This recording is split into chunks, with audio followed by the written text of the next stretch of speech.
Assalamualaikum warahmatullahi wabarakatuh. Om Swastiastu, Namo Buddhaya, Salam Kebajikan. Izinkanlah saya memperkenalkan diri. Nama saya Air Zamzam Afla Al-Qudus dari kelas 2C Keuangan dengan nomor absen 1. Di sini, tujuan saya membuat video ini adalah untuk memenuhi tugas mata kuliah perilaku organisasi. Dan tujuan lain saya yaitu untuk mengedukasi para audiens dengan apa yang akan saya paparkan. Selanjutnya akan saya next. Di slide 2 ini merupakan topik pembahasan dari apa yang akan saya bahas sebelum menuju topik yang akan saya bahas. Alangkah baiknya saya menjelaskan mengenai organisasi. Organisasi bisa diartikan sebagai suatu alat atau wadah kerjasama untuk mencapai tujuan bersama. Pada dasarnya, organisasi digunakan sebagai tempat atau wadah di mana orang-orang berkumpul, bekerja sama, secara rasional dan sistematis, terencana, terorganisir, terpimpin, dan terkendali dalam memanfaatkan sumber daya seperti uang, material, mesin, metode, lingkungan, dan lain-lain, sarana prasarana, data, dan lain sebagainya yang digunakan secara efisien dan efektif mencapai tujuan organisasi tersebut. Dalam berorganisasi, banyak hal yang dapat kita peroleh. Misalnya, dapat mengemukakan pendapat pribadi di depan orang. Tempat mengembangkan suatu inspirasi diri, dapat memimpin sebuah kelompok kerja, bisa menjadi pribadi yang memiliki rasa sosialisme, melatih diri akan arti tanggung jawab. Dengan inilah organisasi bisa disebut sebagai wadah. Wadah sebagai sekelompok manusia untuk bekerja sama. Seperti itu. Untuk slide selanjutnya akan saya next. Di slide ini saya akan membahas dua subtopik dari materi yang akan saya bahas. Yang pertama yaitu tujuan perubahan atau pengembangan organisasi. Yang kedua yaitu ukuran keberhasilan dalam perubahan atau pengembangan organisasi. Di sini saya akan membahas mengenai subtopik yang pertama, yaitu tujuan perubahan atau pengembangan organisasi. Di sini, sebelum menuju tujuan perubahan atau pengembangan organisasi, akan saya jelaskan mengenai definisinya terlebih dahulu. Untuk definisi pengembangan organisasi, di sini akan saya jelaskan mengenai apa itu pengembangan. Pengembangan adalah suatu proses, tindakan, hasil, atau pernyataan untuk menjadi lebih baik. Dalam hal ini, menunjukkan adanya kemajuan, peningkatan, pertumbuhan, evolusi, atau berbagai kemungkinan berkembang atau peningkatan atas sesuatu. Ada dua unsur dari pengertian ini, yaitu yang pertama, pengembangan itu bisa berupa suatu tindakan, proses, atau pernyataan dari suatu tujuan. Yang kedua, pengembangan itu bisa menunjukkan kepada perbaikan atas sesuatu. Di sini, organisasi merupakan sistem yang menyeluruh yang berusaha menerapkan ilmu perilaku dengan memakai perencanaan pengembangan jangka panjang. Cara ini ditujukan untuk mengembangkan strategi struktur dan proses sehingga dicapai efektivitas organisasi. Dari beberapa definisi di atas dapat disimpulkan bahwa pengertian dari pengembangan organisasi adalah suatu usaha yang berencana yang meliputi organisasi secara keseluruhan dan dikelola dari pimpinan untuk meningkatkan efektivitas dan kesehatan organisasi melalui intervensi yang berencana di dalam proses organisasi dengan menggunakan pengetahuan ilmu perilaku. Seperti itu. Rumusan ini menunjukkan bahwa pengembangan organisasi itu sendiri tidaklah hanya sesuatu yang dikerjakan untuk pencapaian keadaan organisasi yang lebih baik, melainkan merupakan suatu jenis proses perubahan, pembaharuan, dan penyempurnaan yang khusus dalam suatu organisasi. Untuk yang selanjutnya yaitu tuntutan untuk perubahan organisasi. Zaman akan terus berubah secara konstan dan suatu organisasi harus menyesuaikan dengan skala perubahan untuk dapat bertahan. Di sini, untuk tuntutan untuk perubahan organisasi sendiri dibagi menjadi 3, yaitu kekuatan persaingan atau competitive force, yang B yaitu kekuatan demografi dan sosial, yang C yaitu kekuatan etika. Di kekuatan persaingan ini akan saya bahas yaitu setiap organisasi berusaha keras untuk mencapai keuntungan dari persaingan. Persaingan menjadi pemicu untuk melakukan perubahan dikarenakan apabila organisasi tersebut tidak dapat melebihi pesaingnya dalam efisiensi, kualitas atau kemampuan untuk melakukan inovasi pada produk dan jasa, maka organisasi tersebut tidak akan bertahan. Bertahan di sini, bertahan melalui ekonomi, politik, dan kekuatan global dari organisasi tersebut. Ketika dari organisasi tersebut terpengaruh dan memaksa mereka untuk bagaimana dan di mana harus menghasilkan barang dan jasa, disitulah perserikatan ekonomi dan politik antar negara menjadi suatu kekuatan yang penting untuk perubahan. Tidak ada suatu organisasi yang mampu mengabaikan dampak dari ekonomi global dan kekuatan politik terhadap aktivitasnya. Yang kedua di sini merupakan kekuatan demografi dan sosial. Perubahan dalam komposisi selanjutnya di sini adalah kekuatan etika.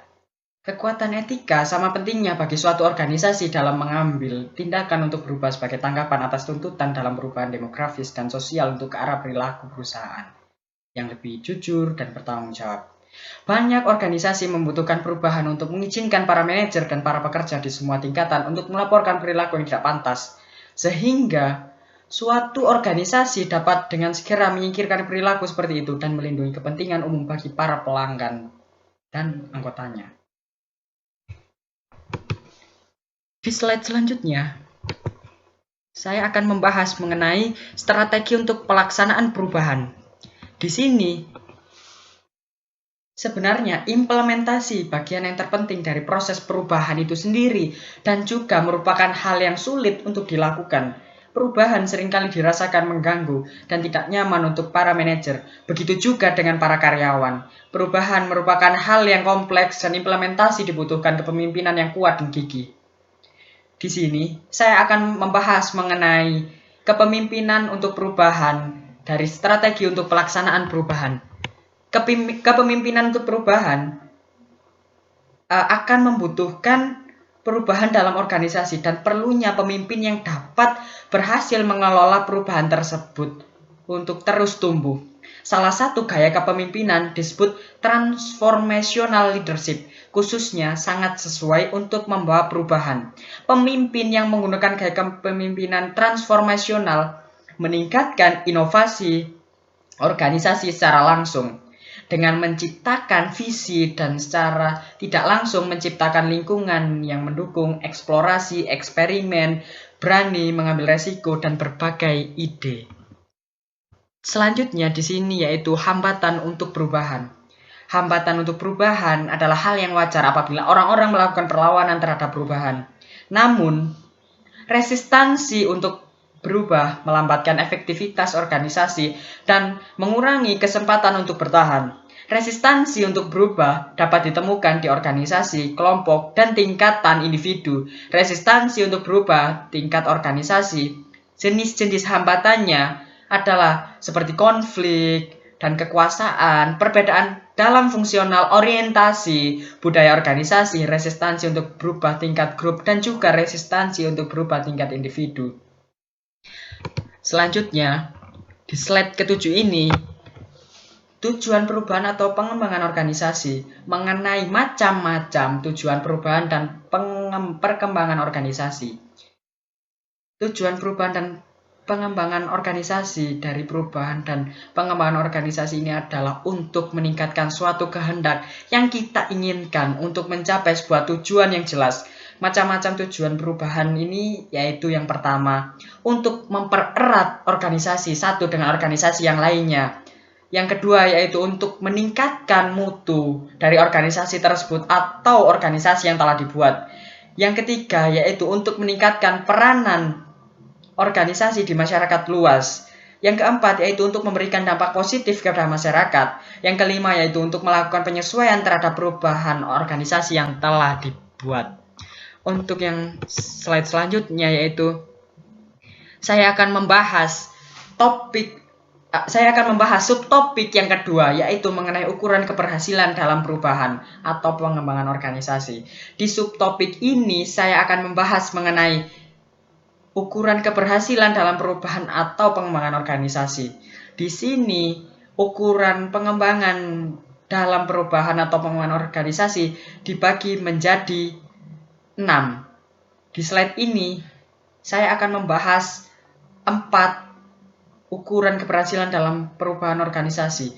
Yang pertama yaitu peningkatan efektivitas organisasi. Peningkatan efektivitas organisasi meliputi produktivitas yang semakin tinggi, semangat kerja yang semakin besar, penentuan pemilihan dan penggunaan tipe dan struktur organisasi yang sesuai, tujuan yang makin jelas, rasa tanggung jawab yang makin besar, dan pemanfaatan sumber dana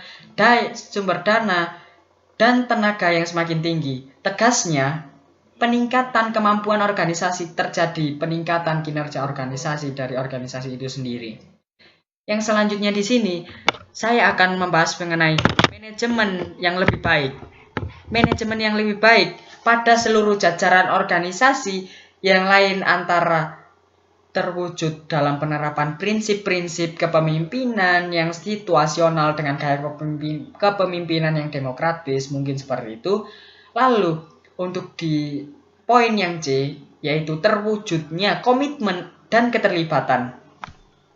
Di sini, seluruh anggota organisasi dalam meraih keberhasilan anggota organisasi sebagai keseluruhan, bukan hanya keberhasilan masing-masing komponen organisasi yang bergerak sendiri-sendiri. Yang selanjutnya, perkembangan semangat kerjasama. Tumbuh dan berkembangnya semangat kerjasama dalam dan antar kelompok kerja yang didasarkan pada prinsip simbiosis mutualisme.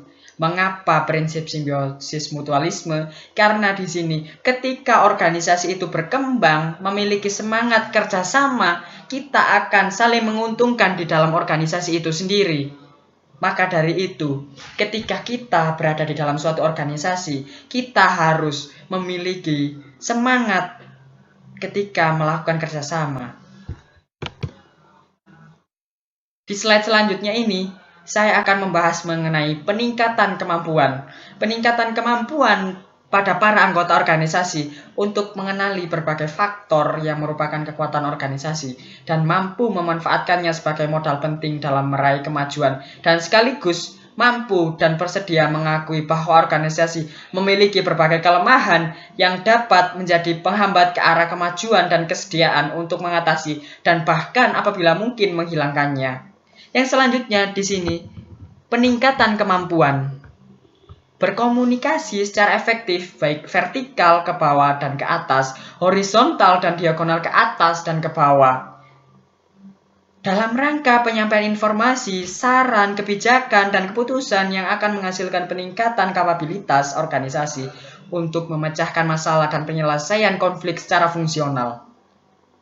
Lalu di sini yang terakhir yaitu penumbukan dan pengembangan serta pemeliharaan iklim kerja yang mendorong tumbuhnya kreativitas dan keterbukaan, memberikan kesempatan kepada para anggota organisasi untuk tumbuh dan berkembang, dan di mana perilaku yang positif dan sehat dihargai, dan perilaku yang negatif diperbaiki melalui pengenaan sanksi disiplin berdasarkan kriteria yang rasional dan objektif.